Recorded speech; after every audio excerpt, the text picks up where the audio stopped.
Olá, agora estamos entrando na aula 13 do Caminho para a Renovação. Roda a vinheta.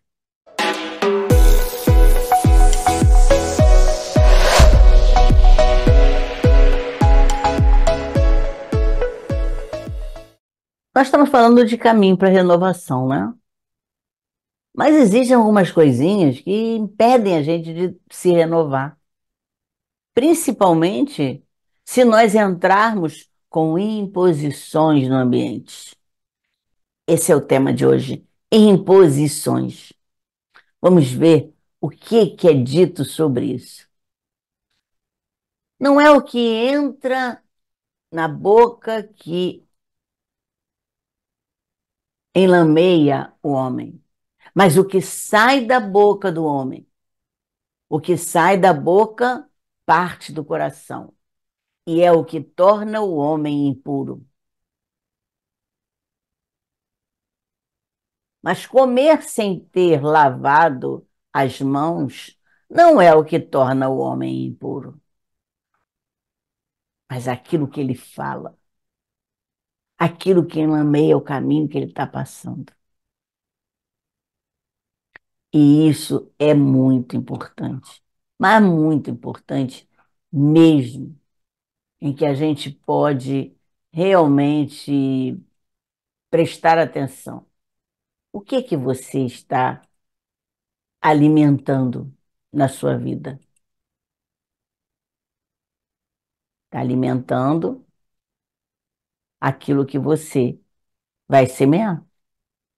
O costume de uma época sempre reflete a maneira sobre os indivíduos, a maneira como as pessoas passam a conviver com o grupo, a conviver socialmente.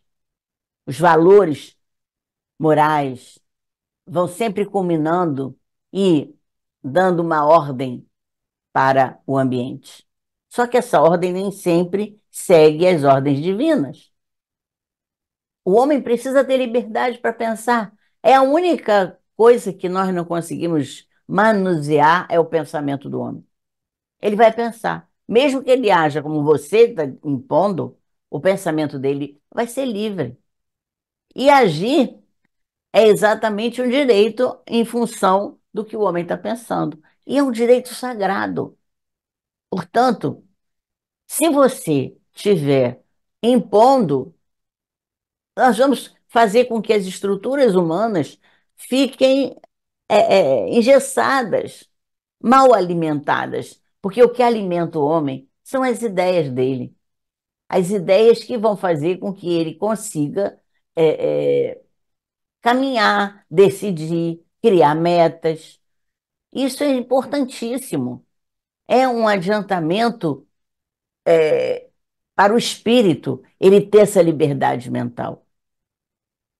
Quando você está amarrado em determinadas situações, em normas opressivas, mal podemos respirar com isso. E o ar sufoca, o ar tira a sua própria ideia.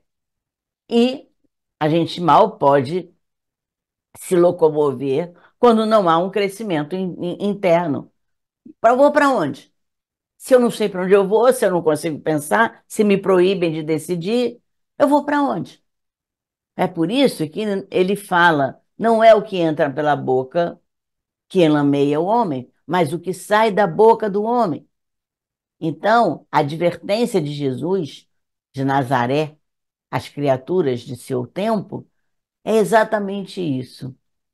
Apegar as práticas de regulamentos pré-estabelecidas pelos homens vai fazendo com que ninguém cresça. Essa ortodoxia mental que ele viveu naquela época, ele estava levando para ver se o povo conseguia pensar por ele próprio. E foi isso que fez com que perseguissem ele. Eles deveriam apenas sair na rua, não podiam deixar de sair à rua sem chapéu, tinha que ter paletó, gravata. Olha quantas coisas no passado eram exigidas, né? Hoje, nós podemos até ir a casamento de calça jeans. A toalete de casamento era impecável. Mas o mestre, ele tinha um bom senso. Ele tinha um senso de alma, porque ele usava a sua sensibilidade, usava a sua lógica. E aí ele orientava a- aquele caminho, orientava as pessoas que estavam naquele caminho, e o próprio caminho que ele estava trilhando era também a orientação dele.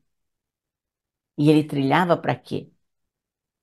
Para que a gente pudesse sair do processo de superstições, de angústias, de amarrações que as sociedades começavam a exigir muito de nós no passado. Então, o que a moral e vai relatando é exatamente para cada tempo. Cada tempo tem uma moral funcionando. Há mudanças? Há mudanças. As mudanças das leis sociais mudam de acordo com os valores que vão se mudando, de acordo com o que o homem precisa, né? Porque o homem também precisa se alimentar dessa, muitas vezes, de tolimentos para que ele possa aprender a pensar, mas não em posições que são trágicas, que impedem dele crescer. E aí, não adianta lavarmos as nossas mãos. Precisamos entender que nós podemos levar a felicidade ao mundo, desde que acreditemos que nós podemos pensar, nós podemos decidir, nós podemos realizar uma série de modificações na nossa vida, desde que pensemos, desde que consigamos decidir as coisas da vida, sem imposições, sem amarrações, sem medos. Nós temos a liberdade de pensar. Está na lei de liberdade, a única liberdade que nós temos realmente é a de pensar. Agora, é claro que tem que ter discernimento. O discernimento é não faça ao próximo aquilo que você não quer que faça para você. Esse é o discernimento mais correto que nós vamos ter diante da justiça divina. E assim, nós vamos criando passo a passo para a nossa renovação. Olhando para o lado e percebendo a diferença do outro e tendo gratidão por vivermos nessa diversidade, que vai fazer com que nós aprendamos várias coisas. Que o outro está trazendo para nós aquilo que nós muitas vezes não levamos e nunca aprendemos a levar. Nunca aprendemos que aquilo ali existia. Quanto mais repetir, né? Não, nós temos que realmente aprender essa atitude de. Não é, não é de relaxamento, não. Não é para relaxamento. Não é de laissez-faire. Mas também não vamos criar um papel de poder a ponto de cercear a que o outro pense no caminho que ele quer seguir. Fique bem.